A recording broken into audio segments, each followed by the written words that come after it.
Good morning. তোমরা সবাই কেমন আছো? সবাই তো ভালোই আছো। অনেকে আবার শরীর খারাপ হচ্ছে, যা ওয়েদারে ছিড়ি কিচ্ছু বলার নেই। আর আজকে সকাল থেকে আমার নতুন, সকাল থেকে বলবো না, যখন থেকে রান্নাঘরে ঢুকেছি 11টায়, বেজে গেছে 12টা, কোনো রান্না হয়নি। সবে মাছের ঝালটা বসালাম, ডাল সিদ্ধ করেছে, ভাতটা মনে হচ্ছে। খালি হাঁচি খালি হাঁচি খালি হাঁচি হয়ে যাচ্ছে। আস্তে আস্তে চোখে মানে আস্তে আস্তে হাঁচি হতে হতে চোখে জল চলে এসছে, নাক লাল হয়ে গেছে বসে বসে, থামছেই না। ও মানে কী যে বলবো না, উদ্ঘট টাইপের। কখনো কাশতে কাশতে প্রাণ বেরিয়ে যায়, এখন আস্তে আস্তে প্রাণ বেরিয়ে যাচ্ছে। হাঁচি যেন থামতে চাইছে না, কোনো সর্দি নেই, সকাল থেকে নাক পান, হঠাৎ করে হাঁচি শুরু হলো, সর্দিও চলে গেল। আর আজকে সকাল থেকে হচ্ছে এই ভিডিও করবো, স্টার্ট করবো, তখন স্টার্ট করবো, করতে করতে বাড়ির সব কাজ করে নিয়েছি, পুজোও দিয়ে দিলাম। মানে কাজ করতে করতে ভাবলাম বিছটা গোছাতে করতে করবো, করলাম না। ঘর বুঝতে বুঝতে স্টার্ট করবো, করলাম না।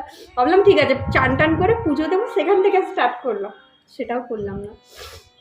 লাস্টে এখন হাসতে হাসতে মনে পড়লো, হাঁচতে মনে পড়লো যে আজকে তো কিছু ভিডিওই করলাম না, আপলোড কী করবো। চলো আমি দুর্দশাটাই তোমাদের দেখাই। মানে দুর্দশা হাসিও পাচ্ছে। তো আজকে করছি হচ্ছে এটা কি ভোলা, মনে হয় ভোলা মাছের ঝাল করছি, আর ডাল সেদ্ধ করেছি। চান করে পুজো দিয়ে দিতে আজকে 11টা বেজে গেছে। প্রতিদিন 10টায় হয়ে যায়, কিন্তু আজকে যেহেতু মেয়ে স্কুল নেই, আমার কোথাও যাওয়ার নেই, তাই আমার কাজ করতে দেরি হচ্ছে। হ্যাঁ, মেয়ে স্কুল থাকুক, আমার কোথাও যাওয়ার থাকুক, তাড়াতাড়ি সব কাজ হয়ে যায়। কিন্তু যখন কোথাও যাওয়ার থাকে না, বা তাড়াতাড়ি কাজ করলেও দেরি হয়ে যায়। আমার সাথে এরকম হয়, কারোর সাথে হয় কিনা জানি না, কোথাও যাওয়ার নেই, মানে এখন ছুটি আছে, কিছুদিন ছুটি আছে। যেখানে শিখতে যাই সেখানে এখন ছুটি দিয়েছে, মানে কিছুদিন বলে এখন আসতে হবে না, যেহেতু এখন অনেকটা দূর থেকে যাই, তো বললো যে তোমাকে আসতে হবে না, আর কেউ আসতে চাইলে আসতে পারো, মানে তাদের টুকটাক কাজ, কিন্তু ম্যাম থাকবে না, ম্যাম কিছু শেখাবে না। তাহলে আমি আর কি, ম্যাম শেখাবেই না, আমার তো মানে আমি তো একদম নতুন, আমাকে শেখাতে হবে ম্যামকে। তাই এখন কিছুদিন পরে রেস্ট। তার জন্য দেখো অন্যদিন 12টার মধ্যে রান্না বান্না করে সব কমপ্লিট করে মেয়েকে খাইয়ে দাইয়ে 1টার মধ্যে বেরিয়ে, আজকে এখন 12:30 বাজে, কিছুই হয়নি। যাই হোক, তারপরে হাঁচিটা জ্বালাচ্ছে। ও বাবা, ভিডিওটা স্টার্ট করতে হাঁচিটা বন্ধ হয়ে গেছে, নাহলে এত হাঁচি হচ্ছে না, ভালো লাগছিল না মাইনি, সত্যি কথা, মাথা টনটনিয়ে গেছে। চলো করি না, ও তাহলে ভিডিও করবো করে কী যে দেখাবো আমি জানি না, আজকের ভিডিওতে আমি নিজেও জানি না কী করবো। মাছি দেখো সবাই, চলো। Good afternoon. তো বেজে গেছে হচ্ছে বেলা 1টা, আর আমার মেয়ে ওর পিসির বাড়ি থেকে চলে এসছে। রান্নাবান্না কমপ্লিট হয়ে গেছে, একটু দেরি হয়ে গেছে, 1টা বাজে, কিন্তু আমার তো আগেই চান আর পুজোটা হয়ে গেছে, তাই অতটাও তাড়ার নেই। আর একটা কাজ আজকে ভিডিও করতে গিয়ে আমার খুব ভালো হয়েছে, সেটা হলো প্রায় চান করার পর থেকে এত হাঁচি হচ্ছিল যে থামছিলই না, কিন্তু যখন তোমাদের সঙ্গে ভিডিও করার সময় কথা বললাম, তারপরে হাঁচিটা একদমই বন্ধ হয়ে গেছে। সত্যি কখনো কখনো মানে ভিডিও করাতেও আমার সুবিধাই হয়, নাহলে এত হাঁচছিলাম, তোমরা তো আমার অবস্থা দেখতে পেলে, চোখ দিয়ে জল বেরোচ্ছে, আর মানে যা তা অবস্থা ছিল। তো যাই হোক, হাঁচিটা কমে গেছে, তারপর শান্তি মতো রান্নাটা করলাম। এখানে পেছনটা ঝাঁট দিয়ে নিয়েছি, আর এখন মানে কি বলবো, ঝাঁটাটার অবস্থা দুর্দশা জানি, কিন্তু যেহেতু বাড়িটা সেরকম ময়লা হয় না, ওইটাতেই ঝাঁট দিলে ধুলোগুলো চলে যায়। যে ব্যাঙাচির মতন লাফাতে লাফাতে আমার ব্যাঙটা চলে এসছে। তো এখন লাগাবো হচ্ছে তেল, কারণ শীতকাল পড়ে গেছে, একটু গায়ে আগে একটু বেশি করে তেল লাগিয়ে নিই। আর এখানে দেখো একটা লাঠি নিয়ে চলেছে অ্যালুমিনিয়ামে, যত বারণ করছে এটা দূরে রাখ, লাগলে কেটে উঠে যাবে, কিন্তু শোনেই না। এরকম ডেঞ্জারাস জিনিস নিয়ে বাচ্চারা খেলতে পছন্দ করে, আর যত আমরা না বলবো যে জিনিসটা নিয়ে খেলতে, ওরা অত বেশি ওই জিনিসটা নিয়েই খেলবে। আমারটা তো আরও বেশি, যেটা করতে বারণ করবো ওটাই করবে। যখন পিঠের মধ্যে দুম করে একটা পড়বে, তখন আবার ছেড়ে দেবে। হ্যাঁ, পিঠের মধ্যে দুম খেয়ে খেয়ে চেহারাটা এত সুন্দর হয়েছে। আর খাওয়ার জন্যও তো খায়, খাবার যত না খায়, মার হচ্ছে বেশি, আমার মেয়ে সারাদিনে বেশি খায়। আজকালকার মায়েরা তো মারে না, কিন্তু সত্যি কথা বলতে আমার কাছে ভীষণ মার খায়। ভাবি মারবো না, কিন্তু কী আর করবো। আর এখানে আমার মেয়ে আবদার করেছে ওর পিঠটা একটু মালিশ করে দিতে, কারণ একদিন তেল লাগাতে গিয়ে পিঠটা একটু মালিশ করেছে বলে ওর এত ভালো লাগে। এখন যখনই তেল লাগাবো আগে বলে মা একটু মালিশ করে দাও ওইরকমভাবে, কারণ এত মানে বাচ্চারা এত লাফালাফি করে না, ওদের গায়ে প্রচণ্ড ব্যথা।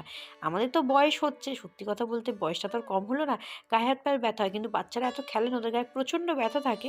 কিন্তু ওই যে বয়সটা কম বলে ওরা কিছু বোঝে না, কিন্তু একটু তেল লাগানোর সময় একটু মালিশ করে দিলে বাচ্চাদেরও বেশ ভালো লাগে।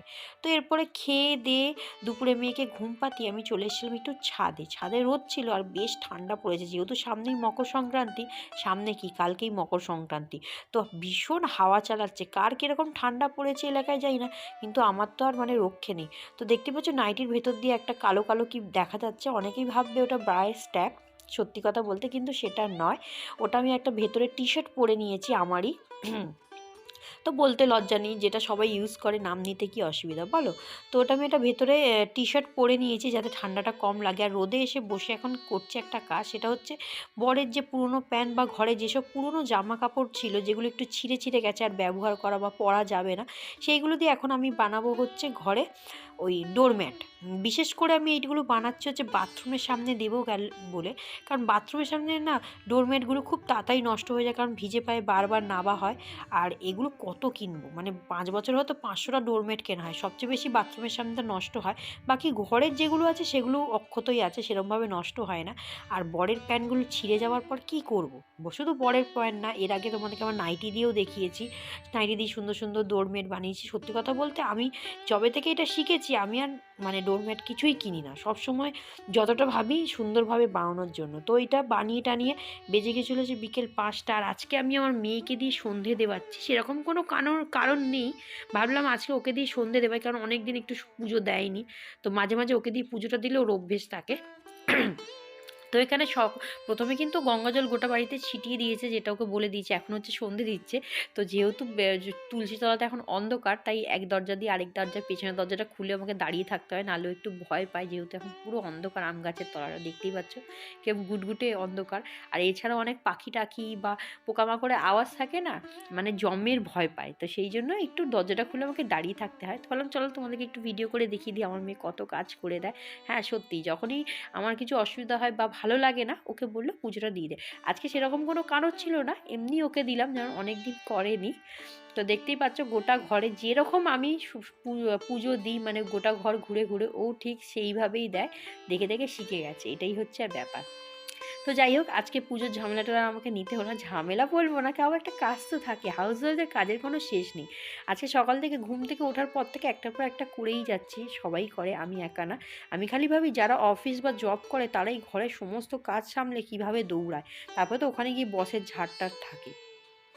তো মেয়ে পুজো দিচ্ছিল, মানে পুজো দিয়ে নিয়েছিল, তারপর ওকে পড়তে বসিয়ে দিয়েছিলাম, এর আগেও পড়ছিল। তো মনে পড়লো যে দুধটা জাল দেওয়া হয়নি, কেন পড়ে উঠেই ওকে দিয়ে হচ্ছে সবার আগে দুধ বিস্কুট খেতে, বিকেলের ওটাই ওর টিফিন, বিকেল বলবো না সন্ধেবেলা, দুপুরে খাবার পর সোজাই দুধ বিস্কুটটা খাবে। তো দুধটা জাল নিয়ে নিয়েছি, আর এখানে টি শার্টটা যতই আমি ঢুকিয়ে রাখার চেষ্টা করছি বেরিয়ে বেরিয়ে আসে, আর প্রচণ্ড ঠান্ডা পড়েছে, বাপরে বাপ, ঘরের ভেতরেই আমার কাঁপ দিচ্ছে, দরজা জানলা বন্ধ।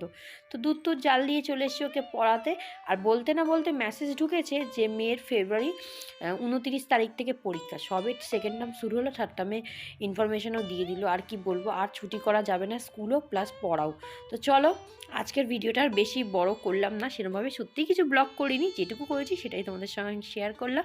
তো আজকের জন্য এখানেই টাটা, দেখাচ্ছে আমার নেক্সট ব্লগে। ততদিন সকালে ভালো থাকো, সুস্থ থাকো, অতি অবশ্যই হাসতে থাকো, আর হ্যাঁ ভালো লাগলে লাইক কমেন্ট করতে কিন্তু ভুলো না। তো আজকের জন্য টাটা।